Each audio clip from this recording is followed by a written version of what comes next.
चलो जी स्टार्ट करेंगे अपनी क्लास आज की। आज बच्चों जो हमारा रिवीजन में लास्ट चैप्टर रह गया है वो है डिसोल्यूशन ऑफ पार्टनरशिप फर्म। ठीक है जी, तो हमें बच्चे अपनी पार्टनरशिप फर्म को डिसॉल्व करना है। तो पहले तो ये समझते हैं डिसोल्यूशन का मतलब क्या होता है। डिसोल्यूशन का मतलब है कि अब मुझे आगे बिजनेस कंटिन्यू नहीं करना। लेकिन बच्चे ऐसा तो हो नहीं सकता कि बच्चे बस मैंने घर पे सोचा बैठ के कि मैं बिज़नेस बंद कर दूंगा तो मेरे कहने से बिज़नेस बंद हो जाएगा। बिज़नेस बंद करने के लिए सीधी सी बात है, जो आपकी देनदारी है, मतलब जो आपकी लायबिलिटी साइड है, जब तक वो जीरो ना हो जाए, भाई बैलेंस शीट में दो साइड होती है, एक एसेट और एक लायबिलिटी, जब तक वो लायबिलिटी साइड जीरो ना हो जाए तब तक आप अपना बिज़नेस बंद नहीं कर सकते। मतलब जब तक आप लोगों का एक एक रुपया ना दे दो तब तक आप बिज़नेस को बंद नहीं कर सकते। अब आपने कहा सर अगर मेरे पास पैसे होते ही तो मैं बिज़नेस ही क्यों बंद करता। मैं कहा ये भी बात सही है सर, मेरे पास पैसे तो है नहीं देने के लिए। मैं कहा चलो फिर एक काम करते हैं, कोर्ट चलते हैं, कोर्ट बताएगा कि बिज़नेस बंद कैसे होगा। तो हम कोर्ट के पास गए, कोर्ट ने कहा भाई देखो बिज़नेस बंद करने का तो तरीका है कि पैसे लोगे दो, लेकिन तुम्हारे पास उतने पैसे नहीं हैं जितने देने होंगे लोगों के, लेकिन आपके पास कुछ संपत्ति तो होगी देने के लिए, तो हमें उस संपत्ति को बेचना है जिसे आप एसेट्स बोलते हो। उसे बेच के जो पैसे आएंगे, जिसे पैसे आएंगे उसे बोलते हैं पैसे रियलाइज़ होंगे, और रियलाइज़ होने के बाद वो पैसे मैं उन लोगों को दे दूंगा जिनकी मेरे प्रति देनदारी है। लेकिन बच्चे ऐसा नहीं है कि मैं पैसे किसी को भी पहले ही पकड़ा दूंगा। बिजनेस के अंदर पैसे देने का एक सीक्वेंस है, डिसोल्यूशन के अंदर पैसे देने का सीक्वेंस है कि सबसे पहले पैसा इसे ही दिया जाएगा, पैसा बचेगा तो दूसरे का नंबर आएगा, पैसा ख़त्म हो जाएगा तो मैं हाथ जोड़ के कह दूंगा जी पैसे ख़त्म, मेरा काम ख़त्म हो गया। इस काम के लिए बच्चे कोर्ट पर्सन को अपॉइंट कर देती है। ठीक है जी, वो पर्सन हमारी फर्म को डिसॉल्व करने में हेल्प करता है, एसेट को बेचने में हेल्प करता है, और उन सारे जो एसेट को बेचने में खर्चा करता है उस खर्चे को हम बोलते हैं रियलाइजेशन एक्सपेंस। ठीक है जी, तो इस चैप्टर में मुझे एग्जाम में दो तरह से क्वेश्चन आ सकता है, या तो जनरल एंट्री की फॉर्म में आएगा और या फिर बच्चे अकाउंट की फॉर्म में आएगा। अगर अकाउंट की फॉर्म में आएगा तो नॉर्मली 90% चांस है कि वो अकाउंट सिर्फ रियलाइजेशन तक ही सीमित है, उससे आगे वाला पार्ट एग्ज़ाम में नहीं आ सकता। मतलब नहीं आ सकता का मतलब रीज़न ये है क्योंकि एग्ज़ाम में अब बोर्ड के अंदर 6 नंबर से ऊपर क्वेश्चन अकाउंट्स में नहीं आता। अब 6 से ऊपर क्वेश्चन है तो रियलाइजेशन के अंदर इतनी डिटेल होती है कि वो 6 नंबर की वर्थ रखता है। एग्ज़ाम में बच्चे अगर जनरल एंट्री आ जाए तो ज़्यादा बेहतर रहता है, क्योंकि जनरल एंट्री के अंदर क्वेश्चन जल्दी भी सॉल्व हो जाता है, और थोड़ा बहुत हमने अकाउंट इस तरह से क्वेश्चन रटे हुए हैं कि जनरल एंट्री जल्दी सॉल्व हो जाती है। अकाउंट्स अगर आ जाता है तो हमें टाइम ज़्यादा लगता है, फॉर्मेट ड्रॉ करना पड़ता है, फिर चीज़ें लिखनी पड़ती है, फिर बैलेंसिंग करनी पड़ती है, फिर प्रॉफिट लॉस निकालना पड़ता है, फिर उस पैसे को बांटना पड़ता है, तो वो थोड़ा सा टाइम कंज्यूमिंग प्रोसेस है। एग्ज़ाम में बच्चे कुछ भी आ सकता है। इस बार जो एग्ज़ाम में क्वेश्चन आया था वो रियलाइजेशन अकाउंट आया था, मतलब मोस्टली एग्ज़ाम में अकाउंट आता था। फिर जनरल एंट्री तो इसका कुछ सिर पैर नहीं चैप्टर है, वो क्या पूछ ले। जैसे बच्चे मैं आपको एडमिशन के अंदर फिक्स क्वेश्चन बता देता हूँ कि मुझे मोस्टली अकाउंट आता है, इसके अंदर कुछ नहीं कह सकते, जनरल एंट्री भी जाती है और अकाउंट भी रहता है। ठीक है जी, तो आज से बच्चे मैं इसके ऊपर 2 दिन लगाऊंगा जनरल एंट्री वाले पार्ट के ऊपर, और 2 दिन लगाऊंगा इसके ऊपर इसके अकाउंट वाले पार्ट पे। ठीक है, 4 दिन में चैप्टर खत्म हो जाएगा, फिर आपका इसका टेस्ट हो जाएगा, कुछ दिनों में आपके एग्जाम शुरू हो जाएंगे। ठीक है जी, चलो जी स्टार्ट करते हैं। आज बच्चे मैं पहले जनरल एंट्री वाला पार्ट सॉल्व कराऊंगा। जनरल एंट्री क्या हो गया?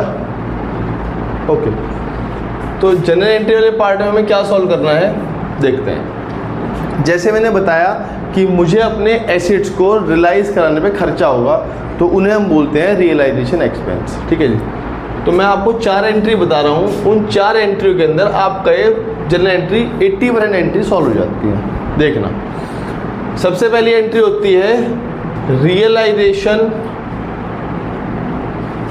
Expense debit to bank account. इसका मतलब है कि ये फर्म का एक्सपेंस है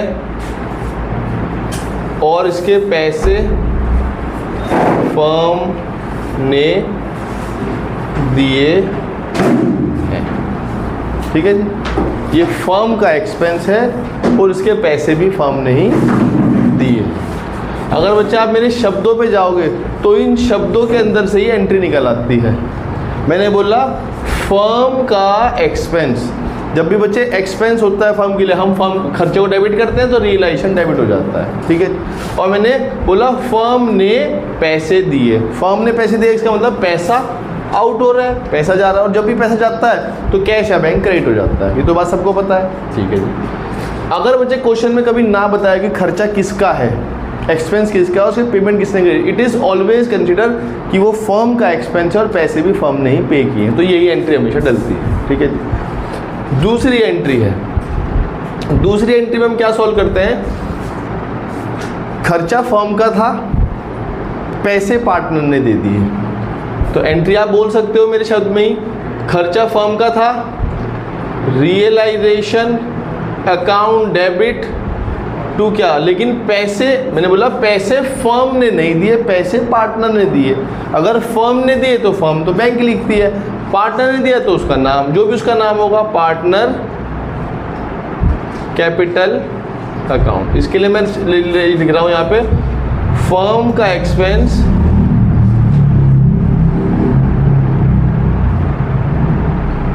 पार्टनर ने पैसे दिए, ठीक है जी। तीसरा एक्सपेंस है कि खर्चा तो फर्म का नहीं था, खर्चा पार्टनर का था, पैसे फर्म ने दिए हैं। एंट्री आप बोल सकते हैं, अगर पार्टनर खर्चा है तो partners capital account debit,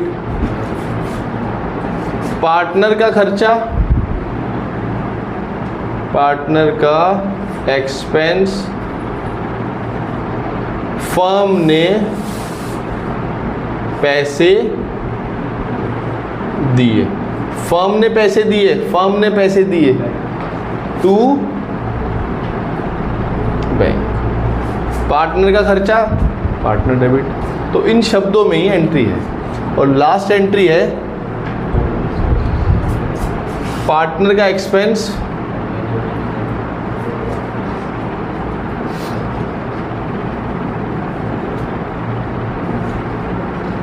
partner ने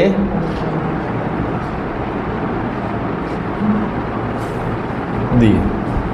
इसके लिए बहुत सिंपल है, नो एंट्री। इन चार एंट्री पे ये जनरल एंट्री वाला पोर्शन सॉल्व हो जाता है, 80 to 90% सॉल्व हो जाती है, ठीक है जी।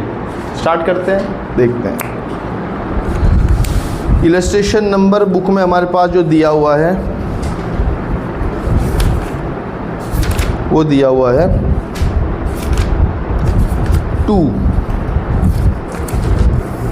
2 सॉल्व करा देते हैं, 2 के बाद 3 सॉल्व करा देंगे। एक बार अकाउंट जनरल एंट्री सॉल्व है, फिर जनरल एंट्री वाले क्वेश्चन बहुत फास्ट हो जाते हैं, एक दिन में 5 क्वेश्चन भी सॉल्व हो जाते हैं, ठीक है जी। पढ़ेंगे, मैं ये अब कर रहा हूँ बच्चों, ठीक है जी। पढ़ो। कहते हैं pass general entry from the following transaction. पहला एंट्री है रियलाइजेशन एक्सपेंस अमाउंटिंग टू 5000। बस क्वेश्चन में लिखा हुआ है रियलाइजेशन के खर्चे हैं और वो 5000 रुपये के हैं। भाई किसने दिए, नहीं बताया, किसका एक्सपेंस है, नहीं बताया। हम तो भैया फिर एक ही चीज़ मानते हैं, क्या मानते हैं, फर्म का खर्चा है, फर्म ने पैसे दिए, फर्म का खर्चा रियलाइजेशन डेबिट, फर्म ने पैसे दिए बैंक क्रेडिट। इतनी सी बात सॉल्व हो जाता है, ठीक है जी। आगे बढ़ते हैं, आगे बढ़ना बच्चों।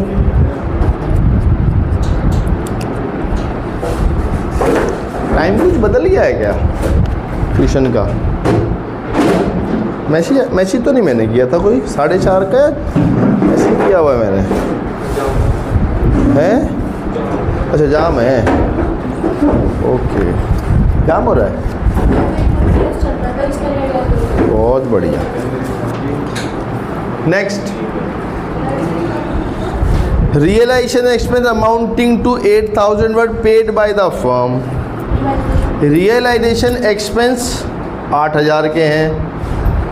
भाई किसके खर्चे हैं नहीं बताया। पे किए पार्टनर ने। क्या क्वेश्चन में लिखा हुआ है कि ये पार्टनर को भी बियर करने चाहिए थे। बियर करने का मतलब है कि पार्टनर ने एग्री किया हुआ था कि सर मैं ही ये खर्चे बियर कर लूँगा। क्वेश्चन में लाइन लिखी हुई है कि partner has to bear these expense, नहीं लिखा। ये कभी मत मानना कि partner has to bear these expense, वो लाइन लिखी होनी चाहिए, मेंशन होनी चाहिए, तो ही आप मानेंगे वो पार्टनर का ही खर्चा था। और अगर उसी ने पैसे दिए, फोर्थ एंट्री। लेकिन क्वेश्चन में लिखा हुआ है कि रियलाइजेशन एक्सपेंस अमाउंटिंग टू 8,000, ठीक है जी। पे किए पार्टनर ने, तो सिंपल एंट्री है फर्म का खर्चा, रियलाइजेशन एक्सपेंस डेबिट, फर्म का खर्चा, पार्टनर ने पैसे दिए, पार्टनर ने पैसे दिए तो हमने पार्टनर को क्रेडिट का नाम दिया हुआ है 2x कैपिटल, ठीक है जी। अगर क्वेश्चन में ना लिखा हो कभी मत मानना कि ये पार्टनर का ही खर्चा था, मानना फर्म का ही खर्चा था। पैसे पार्टनर ने दिए तो हमने उसे क्रेडिट कर दिया। सवाल का जवाब देंगे अखिल। जैसे ही बच्चे मैंने x को क्रेडिट किया, नाउ x मेरे लिए क्या बन गया? बिल्कुल सही। क्योंकि भाई जैसे मैं आज कहूँ कि भाई अखिल मेरे लिए ये कैलकुलेटर ले आना, ठीक है जी, ये ले आया बच्चा कल को, तो मैं एंट्री डाल लूँगा कैलकुलेटर अकाउंट डेबिट, इसने मुझे कैलकुलेटर दे दिया, मैं कह लूँगा कैलकुलेटर एसिड है मेरे लिए भाई 5-6 साल, टू अखिल। तो जैसे ही मैंने अखिल को क्रेडिट किया वो मेरा क्रेडिटर बन गया। मैं कहा मुझे पैसे मैं तुम्हें कल दूंगा। तो क्रेडिट करने का मतलब है पार्टनर को मैंने क्रेडिटर बना लिया, उसके मुझे कुछ और पैसे भी देने होंगे, ये भी दे दूंगा 8,000 रुपये इकट्ठे ही, कोई बात नहीं। आगे बढ़ते हैं। Realisation expense amounting to 10,000 were paid by the firm, firm ने पे किए हैं, अच्छी बात है। On behalf of partner, of behalf of partner का मतलब था कि वो फर्म के कभी खर्चे थे ही नहीं, लेकिन पैसे दिए हैं। अगर पैसे दिए हैं तो पैसे तो गए होंगे कितने रुपए? 10,000। जब वो मेरा खर्चा था ही नहीं तो मैं क्यों रियलाइजेशन डेबिट करने लगा? सिंपल सी बात है भाई, सीधी सी बात है। जिस पार्टनर के लिए मैंने खर्चा किया उस पार्टनर को मैंने क्या बना लिया? अपना डेटर। अब मुझे उससे पैसे लेने हैं, क्यों? क्योंकि मैंने उसके लिए खर्चा किया। ये वो वाली बात होगी, अखिल मेरे लिए लाया कैलकुलेटर, उसने एंट्री डाल दी, अभिषेक भैया अकाउंट डेबिट टू कैश, तो भैया उसने मेरे डेटर बना लिया, उसने भैया से पैसे लेना क्योंकि उसका तो खर्चा है ही नहीं है, वो तो मेरे लिए लेके आया कैलकुलेटर। जैसे उसने एंट्री डाल ली अभिषेक भैया अकाउंट डेबिट टू बैंक या कैश, तो उसने एंट्री कर दी कि ये सर का कैलकुलेटर है, क्योंकि ये कैलकुलेटर डेबिट नहीं करेगा, ये तो ये कैलकुलेटर आके मुझे दे देगा। इसने मुझे डेटर बना लिया और पैसे इसकी जेब से गए थे, कल को पैसे ले लेगा मुझसे, एंट्री कर दिया कैश अकाउंट डेबिट टू अभिषेक, अभिषेक से अभिषेक खत्म, इसके पास पैसे गए थे वो पैसे वापस गए, ये एंट्री न्यूट्रल हो जाएगी इसके यहाँ पे। Next, realisation expense amounting to 15,000 were paid by the firm. देखो जी, फर्म ने पे कर दिया। अगर फर्म ने पे कर दिया है, ये देखना इधर देखना, 15,000 रुपये का खर्चा फर्म ने पे कर दिया। अगर फर्म ने पे कर दिया तो टू बैंक तो ऑटोमेटिक आ गया कि पैसा गया है। अब सवाल ये है, इस 15,000 रुपये अगर ये खर्चा फर्म का था तो रियलाइजेशन डेबिट, अगर ये खर्चा पार्टनर का था तो पार्टनर डेबिट। देखते हैं क्वेश्चन क्या लिखा हुआ है। कहते हैं जी realisation expense amounting to 15,000 paid by the firm, mister X one of the partner has to bear these expense. पैसे तो फर्म ने दिए हैं, ये बियर किसे करना चाहिए था? मिस्टर एक्स को। एंट्री क्या बन जाएगी? Mister X capital account debit to bank. Same entry है, वो नाम में नहीं दी हुई थी, ये नाम के साथ। हाँ जी, चलो जी वापस आएंगे अपने क्वेश्चन पे। Entry number 5, realisation expense amounting to 20,000 were paid by the firm. ये खर्चा जो है 20,000 रुपये का किसने किया है? ये खर्चा है किसने किया है? फर्म ने। अगर फर्म ने किया तो टू बैंक तो ऑब्वियसली लिख दूंगा मैं। अगर ये खर्चा पार्टनर का था तो उसका नाम आ जाएगा ऊपर वाली एंट्री। अगर ये फर्म का था तो रियलाइजेशन डेबिट हो जाएगा। देखते हैं किसका नाम आएगा। 8,000 were to be borne by the firm. दो पार्ट हो गए भाई इसके। तो कह रहे जी इसमें से 8,000 रुपये खर्चा तो फर्म का ही था। अगर फर्म का खर्चा था तो रियलाइजेशन डेबिट, फर्म का खर्चा, फर्म ने पैसे दिए, पहली एंट्री बन रही है। और कह रहे जी बचा हुआ पैसा कितना रह गया, 12,000, ये पार्टनर का है, क्या नाम है उसका,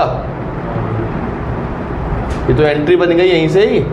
क्या एंट्री बन रही है, realisation account debit 8,000, Maruti debit 8,000, 12,000 to क्या बैंक। जब तक मैं एंट्री कर रहा हूँ आप मुझे सोच समझ के बताएं कि एंट्री किस दो एंट्री का मिक्सचर थी। ये मैंने आपको 4 ही एंट्री बताई है, उन 4 एंट्रियों में से किसी 2 एंट्री का मिक्सचर था ये।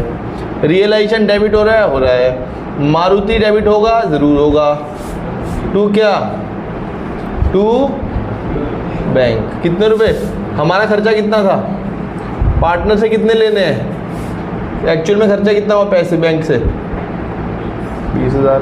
यहाँ तक किसे डाउट है? हाँ बताया नहीं आप लोगों ने कौन सी, ये फर्स्ट और थर्ड। देखो फर्स्ट और थर्ड कैसे कॉम्बिनेशन बना, पहली एंट्री ये डल गई, फर्म का खर्चा फर्म ने पैसे दिए, दूसरी एंट्री का ये बन गया, पार्टनर का खर्चा भी फर्म ने दिया, पार्टनर का खर्चा भी फर्म ने दिया। ये पहली और तीसरी एंट्री का मिक्सचर था। ये आ सकती हैं ऐसी भी एग्जाम में, मतलब मोस्टली एग्जाम में ऐसी ही आती हैं। एक एंट्री और डाल लेंगे यहाँ 6th। नेक्स्ट देखते हैं, dissolution expense amounting to 20,000, 8,000 were to be borne by the firm and the balance by Maruti, partner है।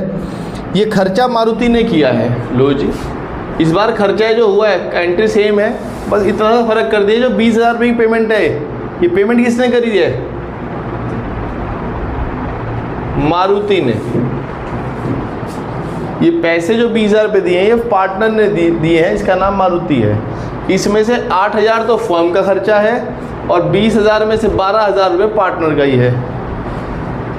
पार्टनर का एक्सपेंस पार्टनर ने खुद पे कर दिया, इसके लिए कौन सी एंट्री है, नो एंट्री। ये हो गई आपकी चौथे नंबर की एंट्री। फर्म का खर्चा पार्टनर ने कर दिया, ये कौन से नंबर की एंट्री है, फर्म का खर्चा पार्टनर ने कर दिया है, ये सेकंड एंट्री है। लो जी एंट्री बोल के बताएं, realisation account debit to Maruti's capital 8,000 रुपये, 8,000 रुपये। यहाँ तक समझ में आता है, यहाँ तक कोई डाउट है किसी को? गुड, आगे बढ़ेंगे। 7th देखेंगे जी, सुधीर, पढ़ो तो पढ़ो पढ़ो पढ़ो, जल्दी पढ़ो, पढ़ दो। सुधीर एक पार्टनर है जिसे हमने अलाउ करी है रेम्युनरेशन। रेम्युनरेशन क्या होती है, सैलरी। भाई मैं उसे सैलरी क्यों दूंगा, सुधीर वो तो पार्टनर है, उसे तो प्रॉफिट में हिस्सा मिलता है। नहीं, हमने कहा जी कि आप डिसोल्यूशन का काम करवाएं हमारा। आप ऐसा डिसोल्यूशन का काम क्या होता है भाई, जब मैं कोर्ट में जाऊंगा तो एक आदमी को अपॉइंट तो करना पड़ेगा भाई, ये कोर्ट की जो प्रोसीडिंग्स होंगी, वकील के पास जाना पड़ेगा, एसेट्स को बिकवाना पड़ेगा, उनके पैसे रियलाइज़ करने पड़ेंगे, इसके लिए एक अपॉइंट कर दिया मैंने अपने पार्टनर को ही। मैं कहा भाई ये काम तू करवा दे, उसने मैं फ्री थोड़ी हूँ, मैं कहा फ्री में नहीं करवा रहा, तुम्हें 10,000 रुपये की सैलरी मिलेगी। कह रहा जी बहुत अच्छी बात है। और वो आदमी इतना बड़ा बेवकूफ़ है, ही was to bear all expense. उसने कहा जी ये सारा खर्चा, मतलब जैसे मैं अपने घर से कोर्ट जाऊंगा, वकील से मिलूंगा, वकील को भी कुछ फीस देनी पड़ेगी, वो सारा काम मैं उस 10,000 की सैलरी में ही कर लूँगा। मतलब आप मुझे सिर्फ 10,000 रुपये दे देना एज अ सैलरी, बाकी मेरे घर से कोर्ट जाने की जो पेट्रोल लगेगा, जो सड़क पे चिल्ला चिल्ला के हेड को बेचना पड़ेगा, एसिड ले लो एसिड ले लो, मैं उसके लिए सारा काम खुद कर लूँगा। वकील को भी मैं खुद से ही फीस दे दूँगा, आप सिर्फ 10,000 रुपये दे देना। अच्छी बात है। ये को वर्ड लिखा होना चाहिए, he has to bear expense, ना लिखा हो मत मानना, वो बियर करेगा, वो अलग से पैसे लेगा फिर उस चीज़ के। He was to bear expense on relation which amounting to 16,000 were paid by the firm. खर्चे हुए 16,000 रुपये के। देखो टोटल खर्चा हुआ है 16,000 रुपये का, जो कि फर्म ने पे किया, जिसमें से 10,000 रुपये तो फर्म ने कहा था हम देंगे, और बचा हुआ 6,000 रुपये वो पार्टनर के लिए पे किया। क्या नाम है उसका, एंट्री बन सकती है आप लोगों की, यहाँ बना देता हूँ। एंट्री क्या बन जाएगी, रियलाइजेशन अकाउंट डेबिट कितने रुपए से? 10,000 से। बैंक कितने से क्रेडिट हो जाएगा? 16,000 से, क्योंकि बैंक फर्म ने तो पैसा दिया ही है। एंट्री क्या हो जाएगी यहाँ? सुधीर कैपिटल डेबिट, कितने रुपए? सुधीर काम करवाने आया था और काम के बदले तनख्वाह मिलनी थी। तनख्वाह तो गई, साथ साथ 6,000 रुपये और दे के जाएगा। क्यों? क्योंकि उसने उस काम को इतना महंगा करवाया, जितनी उसकी तनख्वाह थी, तनख्वाह से ज़्यादा खर्चा हुआ। वकील को फीस दी गई होगी और खर्चे हुए होंगे, उस सारी सैलरी उसकी लग गई वहाँ, और साथ साथ और 6,000 रुपये और देगा वो फर्म को। नालायक कहीं का। नेक्स्ट जी, फर्म ने पैसा पे किया। अगर लिखा होता सुधीर ने ही पे किए हैं, सपोज करो, लो बात कर लेते हैं, आपने सर सुधीर ही पे करता, लो सुधीर आ जाता है यहाँ, सुधीर कैपिटल, तो सुधीर खत्म। सिंपल एंट्री क्या डल जाती? Realisation account debit to Sudhir, firm उसे क्रेडिटर बना लेती। ठीक है जी। आपने सर ये कहाँ लिखा हुआ है? देखो लाइन ये लिखी हुई है, realisation expense of realisation which amount paid by the firm ने पे किया है। नेक्स्ट, रवि एक पार्टनर है जिसे हमने अलाउ करी है 15,000 रुपये की रिजोल्यूशन काम के लिए रेम्युनरेशन, और उसने कहा जी खर्चा मैं सारा कर लूँगा। जो खर्चा हुआ 5,000 रुपये का वो पे किया है फर्म ने। सेम ही है फिगर, अगर मैं यहीं भरवा दूँ तो क्या हो जाएगा? फर्म ने खर्चा किया कितने का? फर्म ने खर्चा किया कितने का? कितने का खर्चा किया फर्म ने? 5,000 रुपये का। सॉरी 15 नहीं 5 है। इसमें से खर्चा रवि से कितने की बात हुई थी हमारी? 15 की। भाई उसने तो 15 में बात करी। 15 में बात हुई थी उससे, और उसने हमारे लिए खर्चा 5 का करवाया। एंट्री देखना, यहाँ कुछ नहीं है। 8th entry. भाई फर्म कितने रुपए देती सैलरी के? फर्म का खर्चा कितने बात हुई थी? 15 में। एक्चुअली फर्म ने पैसा कितना पे किया कोर्ट में? जो खर्चा होगा 5। बचे हुए पैसे कौन लेके जाएगा? क्या नाम है उसका? रवि है एक समझदार व्यक्ति। तनख्वाह ज़्यादा डिसाइड करवाई, काम कम में करवा लिया, बचे पैसे घर लेके गया। सुधीर नालायक था, तनख्वाह कम डिसाइड करवाई, खर्चा ज़्यादा हुआ, पैसे जेब से दे के जा रहा है। रवि ने तनख्वाह ज़्यादा काम करवाया कि सर इस काम को करने में 15 का खर्चा होगा, मुझे 15 की सैलरी लगेगी, खर्चा मैं कर लूँगा डिसोल्यूशन का जो भी होगा। खर्चा होना शुरू हुआ, 5,000 रुपये का उसे फर्म से ही पे करवा दिया। जी आप पे कर दो, बाकी मेरी सैलरी में से काट लेना। मुझे सैलरी तो दोगे 15, 5,000 रुपये देगा, उसमें कहा 10,000 तो ले लियो, खत्म। नेक्स्ट, अनिल एक पार्टनर है जिसे हमने रेम्युनरेशन में रखा है 20,000 रुपये के लिए डिसोल्यूशन काम के लिए। रियलाइजेशन एक्सपेंस हुए 7,500 जो पे कर दिए हैं फर्म ने। क्या क्वेश्चन में कहीं लिखा हुआ है कि जो 7,500 के खर्चे थे अनिल को बियर करने चाहिए थे? क्या क्वेश्चन में कहीं लिखा हुआ है कि ये जो 7,500 के खर्चे थे अनिल को बियर करने चाहिए थे? क्वेश्चन में कहीं नहीं लिखा हुआ। तो आप अपनी तरफ से कभी भी अजम्पशन मत लगा लेना बच्चों कि ये अनिल को बियर करने चाहिए थे। ये तो सिंपल खर्चा है, फर्म का खर्चा है, फर्म ने पैसे दिए, इसकी तो पहली एंट्री सिंपल डलती है। वो तो उसके साथ जोड़ के ऐसा लिखा हुआ कि आपको लगे कि वो अनिल को बियर करने चाहिए थे या अनिल ने बियर किए हैं। वो दो अलग अलग लाइनें हैं, ऐसा पढ़ना। देखो, अनिल एक पार्टनर है जिसे हमने पे किया है रेम्युनरेशन 20,000 रुपये की डिसोल्यूशन काम के लिए, full stop. Realisation expense amounting जो 7,500 और पेड बाय द फर्म। भाई फर्म का खर्चा ये, क्योंकि क्वेश्चन में ये तो लिखा कि Anil has to bear these expense. तो एंट्री देखना, पहले रियलाइजेशन एक्सपेंस कितने की बात हुई थी अनिल से? कितने की बात हुई थी अनिल से? 20,000 रुपये। Realisation expense account debit to क्या? To Anil capital 20,000। इसके साथ एक और एंट्री डाल दो, फर्म का खर्चा, फर्म ने पैसे दिए कितने रुपए? 7,500। आगे बढ़ो। सुनील एक पार्टनर है जिसे हमने रेम्युनरेशन की बात करी है 25,000 में डिसोल्यूशन काम के लिए। रियलाइजेशन एक्सपेंस हुए 9,000 के जो सुनील ने ही पे कर दिए। क्वेश्चन में लिखा है कि ये खर्चे सुनील को करने चाहिए थे, लेकिन सुनील ने कर दिए हैं, तो सुनील क्या कहेगा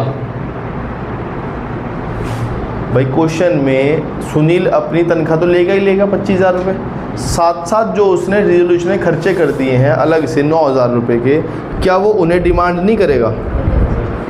वो ये तो कहेगा ना कि सर मेरी तो आपसे बात ही नहीं हुई थी कि मैं 9,000 रुपये, वो तो जब खर्चा होना शुरू हुआ मैंने फ़ीस पे कर दी वकील को कि मैं कहा पीछे तो ले ही लूँगा, मैंने तो आपके साथ एग्रीमेंट नहीं किया था कि I have to bear these expense, मैंने तो कर दिए हैं गुड फेथ में।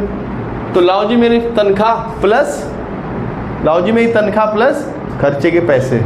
Entry realisation expense account debit to क्या? सुनील कैपिटल कितने रुपए से? 34। सिंपल।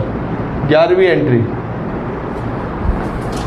विजय एक पार्टनर है जिसे हमने पे किए हैं रियलाइजेशन एक्सपेंस 10,000 रुपये के, जिसने पे किए रियलाइजेशन 10,000 के, विच वर टू बी बॉन्ड बाय हिम, वो उसी को बॉन्ड करने चाहिए थे। विजय के खर्चे विजय नहीं पे कर दिए, क्या एंट्री? No entry. अब इन 11 एंट्री में अगर आप लोगों को डाउट हो पूछ लो, क्योंकि आगे जितनी भी एंट्री हैं वो इसी से रिलेटेड है, इससे रिलेटेड है। बाकी तो वो 2 एंट्री आती है, पैसे आ गए, पैसे जाने की एंट्री ये है, रियलाइजेशन टू बैंक, पैसे आने की एंट्री उसकी उल्टी रहती है, बैंक टू रियलाइजेशन, ठीक है जी। बाकी तो वही है कि छोटे मोटे अपने एसेट बेच दिए, डेटर बेच दिए, वो एंट्री कुछ खास नहीं है। मेन एंट्री है कि फर्म का खर्चा पेमेंट किसने करी है, करना कितने चाहिए था। इस तरह की एंट्री एग्जाम में 6 नंबर के क्वेश्चन में 3 या 4 एंट्री से फंसती हैं एग्जाम में, ये है मेन मुद्दा इसमें। और इसी के ऊपर जो बड़ा क्वेश्चन है वो भी सॉल्व होता है। या तो कोई डाउट हो पूछ लो, मुझे सिर्फ 2-4 क्वेश्चन और सॉल्व कराना है। जनरल एंट्री वाला पार्ट बहुत ईजी है। हाँ जी, लास्ट बॉय, कुछ समझ में आ रहा है हम क्या कह रहे हैं? थोड़ा बहुत, अगर तुम शुरुआत से थे तो शायद तुम्हें और थोड़ा समझ में आ जाता।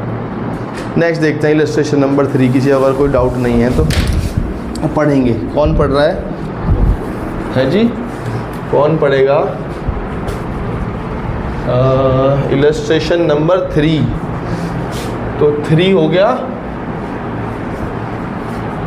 आज की डेट हो गई 4, हम पढ़वा रहे हैं इलस्ट्रेशन नंबर 3। कौन पढ़ देगा?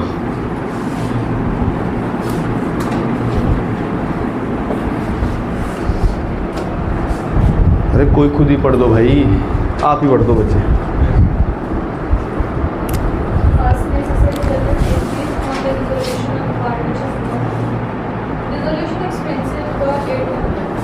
भाई ये तो बताया नहीं खर्चा किसका है, पैसे किसने दिए ये भी नहीं बताया। क्या मान लूँगा? फर्म का खर्चा। जैसे आपने एक वर्ड बोला अपने मुंह से, फर्म का खर्चा, तो मैंने डेबिट कर दिया रियलाइजेशन। और फिर आपने बोला पैसे भी फर्म ने दिए, तो मैंने बैंक को क्रेडिट कर दिया। इसके अलावा और कोई एंट्री नहीं है डिसोल्यूशन के लिए। फर्म का खर्चा, फर्म ने पैसे, रियलाइजेशन टू बैंक। जब भी फर्म खर्चा करेगी, कुछ भी करेगी, एंट्री होती है रियलाइजेशन टू बैंक। ठीक है जी, नेक्स्ट।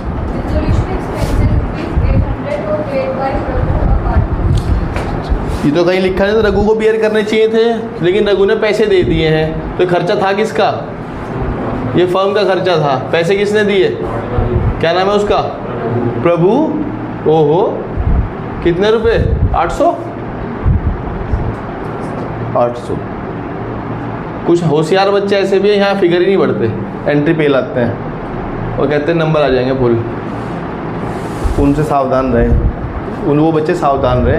एंट्री करने का कोई नंबर नहीं है, फिगर लिखने का भी नंबर है। ठीक है जी। एग्ज़ाम में टीचर यहाँ दया नहीं करता, वो पूरा नंबर साफ कर देता है, क्या ना फिगर नहीं है यहाँ। ठीक है जी।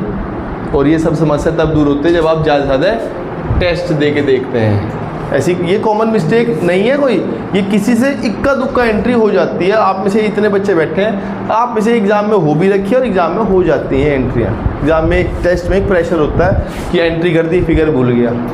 ठीक है जी। ये ऐसे भी जाता है, 800 की जहाँ 800 यहाँ लिख दिया, इसका 800 यहाँ लिख दिया, पता नहीं क्या हो जाता है वो। ऐसे मिस्टेक्स ना करें। नेक्स्ट। बहुत बढ़िया बात है जी, गीता को हमने अपॉइंट किया है डिसोल्यूशन के काम के लिए, और हमने आपको वादा किया है कि हम आपको 10,000 रुपये तनख्वाह देंगे उस काम के लिए। गीता ने एग्री किया है कि जी खर्चे भी मैं ही बियर कर दूँ। मैं कहा ऐसे बंदे तो मुझे चाहिए ही कि जो ये भी कहें कि मैं खर्चा बियर कर दूँगी। ठीक है जी। एक्चुअल में खर्चा 9,500 का हुआ, वो तो गीता ने ही पे कर दिया।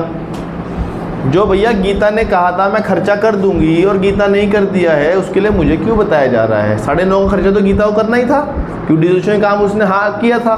गीता खर्चा गीता ने पे कर दिया, मुझे उससे कोई मतलब नहीं है। मुझे तो उससे मतलब है जो मेरी उसकी एग्रीमेंट हो 10,000 में। एंट्री बोल के बताओ, realisation account debit to Geeta's capital. हाँ, एंट्री में मजा तब आता अगर ये खर्चा फॉर्म कर देती, लिखा होता actual expense 9,500 paid by the firm पे कर देती तो क्या हो जाता है यहाँ, टू बैंक 9,500 और टू गीता 500। फिर फर्म सीधा कहती भाई देख तेरी 10 में बात हुई थी, 9,500 तूने ऑलरेडी पे करवा दी कोर्ट में, ले 500 की तनख्वाह। अब तूने कहा खर्चा चाहे 9,500 का हो, चाहे 950 का, चाहे ना हुआ हो, हमें तो 10 में बात हुई थी, हमारा काम भी हो गया, ले पकड़ पूरी तनख्वाह लेके जा 10,000 की 10,000। ठीक है जी, आगे बढ़ेंगे। 4th एंट्री,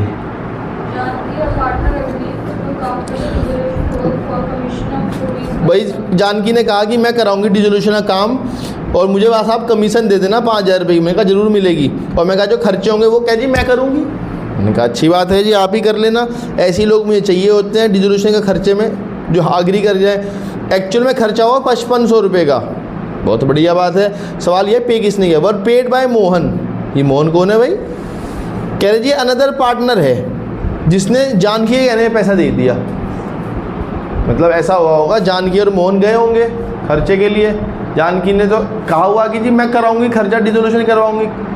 जब पैसे देने की बारी आई, कोर्ट में वकील को फीस देने की बारी आई, उसने कहा मोहन तू दे दे, मैं दिलवा दूंगी तेरे पैसे। उसने कहा ठीक है। फर्म कितने रुपये निकाल लेगी अपनी जेब से? फर्म की बात कितने में रखी थी? फर्म तो 5,000 रुपये देगी, उसका और एग्रीमेंट जानकी का 5,000 का होता है। फर्म अपना खर्चा 5 का ही बुक करेगी। लेकिन मोहन कितने मांगेगा? मोहन भी एक पार्टनर है, कोई अनाड़ी तो आदमी है नहीं। वो तो 5500 रुपये डिमांड करेगा फर्म से, फर्म कहेगी 5,000 रुपये देंगे। जो डिफरेंस आ रहा है वो डिफरेंस कौन भुगतेगा? कितने रुपए का? तो जानकी को इस सारी डील में फ़ायदा हुआ नुकसान हुआ? कितने रुपए का? पूरे 5500 रुपये का। 500 जेब से और तनख्वाह भी तो चली गई। नेक्स्ट,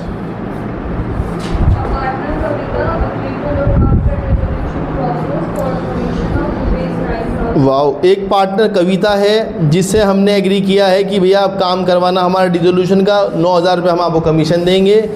उसने कहा जी कि मैं खर्चे भी मैं ही बियर कर लूँगी। मैंने कहा ऐसे ही लोग मैं ढूंढता हूँ। कविता ने फर्नीचर मांग लिया 9,000 रुपये का अपनी कमीशन के बदले। कमीशन मतलब जैसे कविता का हमारा फर्म का काम हुआ तो कविता ही पैसे मांगने कहते हैं जी। मैंने कहा 9,000 रुपये दे दो। कह 9,000 नहीं चाहिए सर, ये जो टेबल है ना आपकी फर्नीचर, ये मुझे दो मेरी कमीशन के बदले। मैं कहा तो ऐसी सी है बस।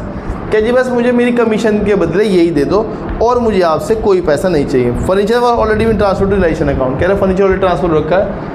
इसकी क्या एंट्री होगी? दोबारा बता रहा हूँ, अगर कोई पार्टनर अपने कमीशन के बदले, अपनी सैलरी के बदले, अपनी रेम्यूनरेशन के बदले कोई एसेट ले जाता है तो उसकी कोई भी एंट्री नहीं होती। लेकिन मैंने बोला पार्टनर कमीशन, सैलरी, रेम्यूनरेशन वो एक ही बात है। लेकिन मैंने पार्टनर लोन के बदले नहीं बोला। पार्टनर अगर अपनी लोन के बदले कुछ लेके जाएगा, पार्टनर लोन का भी खड़ा होता है ना, तो पार्टनर लोन की एंट्री जरूर होती है। मान लिया सपोज करो ये पार्टनर है, क्या नाम है इसका? कविता का लोन होता मान लेता हूँ 9,000 रुपये का, और वो अपने लोन के बदले वो फर्नीचर लेके जाती 9,000, इसकी एंट्री ज़रूर होगी। ऐसी एक और बात है, अगर कोई थर्ड पार्टी कौन होती है भाई? Creditor, BP, bank loan, wife loan, brother loan और फलाना ढिमकाना, कुछ भी नाम समझ लो, ठीक है जी। ईपीएफ, एम्प्लॉय प्रोविडेंट फंड, ये सब इन सब की पेमेंट होती है। ईपीएफ, ठीक है जी। अगर इनके बदले ये कोई एसेट लेके जाते हैं फुल सेटलमेंट में तो भी एंट्री नहीं होती। मैंने फिर बोला कोई third party creditor, BP, bank loan, wife loan, brother loan, कोई ईपीएफ, पीपीएफ की कोई पेमेंट रुकी हुई है, अगर ये इसके बदले कोई एसेट लेके जाते हैं फुल सेटलमेंट में तो उसकी कोई भी एंट्री नहीं होती। ऐसे ही कोई पार्टनर अपनी सैलरी, कमीशन, रेम्यूनरेशन के बदले कोई एसेट लेके जा रहा है, चाहे वो एसेट रिकॉर्डेड एसिड है चाहे वो अनरिकॉर्डेड एसिड है, उसकी कोई भी एंट्री नहीं होती। यहाँ पे भी एंट्री नहीं होगी, यहाँ पे भी एंट्री नहीं होगी। लेकिन अगर कोई पार्टनर अपने लोन के बदले कुछ भी हो रहा है, उसके बदले वो पैसे लेके जा रहा है, वो एसिड लेके जा रहा है, वो अनरिकॉर्डेड एसिड लेके जा रहा है, वो इस पैसे को अपनी बहन के लोन में एडजस्ट करवा रहा है, वो कुछ भी करवा रहा है, इसकी एंट्री 100% होगी। ये लोन अकाउंट ऐसे बंद नहीं हो सकता, चाहे ये लोन के बदले कुछ भी कह रहा हो। ठीक है जी, वो कह रहा है जी मुझे लोन के पैसे चाहिए नहीं, फ्री में छोड़ दूंगा, एंट्री होगी। उसने कहा जी मुझे मेरी लोन के बदले मेरी वाइफ के लोन में एडजस्ट कर दो, एंट्री होगी। मुझे मेरी लोन के बदले पैसे दे दो, एंट्री होगी। एसिड दे दो, एंट्री होगी। रिकॉर्डेड अनरिकॉर्डेड कुछ भी, इसकी एंट्री ज़रूर होगी। ये सबसे इंपॉर्टेंट बात है एग्जाम में। पार्टनर का लोन विदाउट उसे डेबिट करे बंद नहीं हो सकता। क्लियर? ठीक है जी। तो यहाँ एंट्री क्या बताई आप लोगों ने मुझे कविता वाली केस में? No entry. और नो एंट्री ऐसा नहीं है कि आपको छोड़ के आना पड़ेगा वहाँ, आपने कहा ले छोड़ दिया, यहाँ लिखना पड़ेगा आपको वर्ड स्पेशली नो एंट्री, तब जाके नंबर मिलेगा 1। ठीक है जी। नेक्स्ट, कभी छोड़ दिया क्या जी? अब तो छोड़ के आए थे क्वेश्चन, और यहाँ तो 2 एंट्री छोड़नी थी, नो एंट्री लिख के आना था। नेक्स्ट, एक डेटर है। हाँ भाई यस, डेटर से पैसे लेने होते हैं देने होते हैं? डेटर से पैसे लेने हैं या देने हैं? देने होते हैं। अच्छा, डेटर को पैसे देने हैं, बहुत बढ़िया। अच्छा, लेने होते हैं, ठीक है। एक डेटर है रविंदर, जिससे हमें 19,000 रुपये लेने थे। एग्री टू पे, उसने कहा जी कि मैं आपके खर्चे कर दूंगा डिसोल्यूशन के, और आप मुझसे पैसे मत लेना। और मैंने कहा यार खर्चा तो 18 का होगा। क्या जी फुल सेटलमेंट में भी तो करूँगा ना, मतलब मुझे आपके 19 देने थे, मैं खर्चा कर दूंगा 18 का, और बाकी पैसे आप मत लेना। मैं कहा ये भी अच्छी बात है, पहले मैं तेरे से 19,000 रुपये लूँ, फिर मैं मोटरसाइकिल में बैठ के वो खर्चा करा के आऊँ, कोर्ट में जाऊँ, खर्चा करना पड़ता है डिसोल्यूशन के लिए। उसने कहा जी सारी दौड़ धूप मैं कर लूँगा, बस आप मुझसे मेरे 19,000 रुपये मत मांगना। मैं कहा चल छोड़। क्या एंट्री होगी? No entry. आगे बढ़ेंगे। टाइम हो गया है? कौन कह रहा है?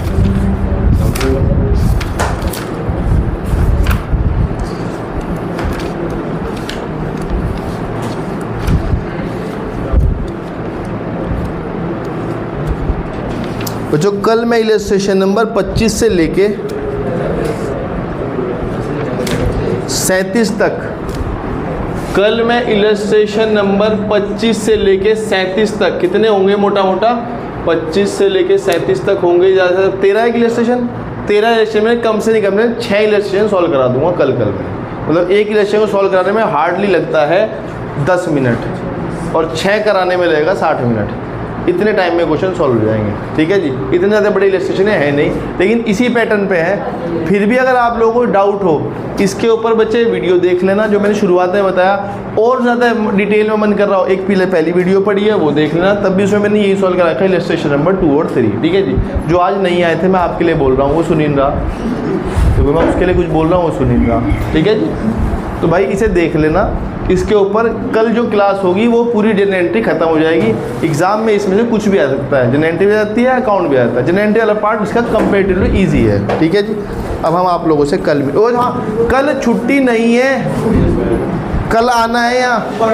ठीक है जी, परसों भी कोई छुट्टी नहीं है। मैं एक में वीडियो बंद करता हूँ, फिर बताऊँगा। Bye bye.